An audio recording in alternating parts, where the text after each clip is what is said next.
এই লোকটির উচ্চতা এতটাই কম ছিল যে অনেকেই তাকে ছোট্ট ছেলে মেয়ে মনে করত, কিন্তু সত্যি বলতে সে ছিল চতুর এবং খুবই ধূর্ত একজন চোর। সে সেদিন ওই জেল থেকে মুক্তি পেয়েছে। তার এক বন্ধু যে তার জন্য অনেকক্ষণ ধরে অপেক্ষা করছিল, সে তাকে নিয়ে যাওয়ার জন্য একটি গাড়ি থামালো। বন্ধুটি তাড়াতাড়ি বামনটিকে গাড়িতে ঢুকিয়ে দিল এবং দুজনে খুব দ্রুত বেগে চলে গেল।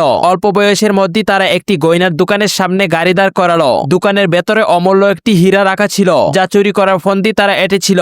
লোকটি তখন বামনটিকে একটি ব্যাগের মধ্যে বরের দোকানে ঢুকালো এবং ব্যাগটি আস্তে করে এক কোণে রেখে দিল। ঠিক সেই মুহূর্তে দোকানের একজন কর্মী তার কাছে এলেন এবং কিছু গয়না দেখানোর প্রস্তাব দিলেন, সাথে তাকে চা বা কফি খাবেন কিনা জিজ্ঞাসা করলেন। এই সুযোগে বামনটি ধীরে ধীরে ব্যাগ থেকে তার পা বের করলো এবং হীরার দিকে হাঁটতে শুরু করলো। সে একটি ছোট ড্রিল বের করে সাবধানে কাচের বাক্সে একটি ফুটো তৈরি করলো। এরপর একটি ছোট কাটার যন্ত্র দিয়ে সে হীরাটিকে তুলে নিল এবং নিঃশব্দে আবার ব্যাগের ভিতরে ঢুকে গেল। তার বন্ধু যখন বুঝতে পারলো যে কাজ হাসিল হয়েছে, সে আস্তে করে ব্যাগটি তুললো এবং দোকান থেকে বেরিয়ে গেল। ঠিক তখনই মহিলা কর্মীটি হীরার ডিসপ্লের দিকে তাকিয়ে হীরাটি নেই দেখে চমকে গেলেন। তিনি চিৎকার করে উঠলেন এবং সঙ্গে সঙ্গে পুলিশকে ফোন করলেন। টিকটকে লাইক ভিউজ কিনতে এই নাম্বারে হোয়াটসঅ্যাপ করুন।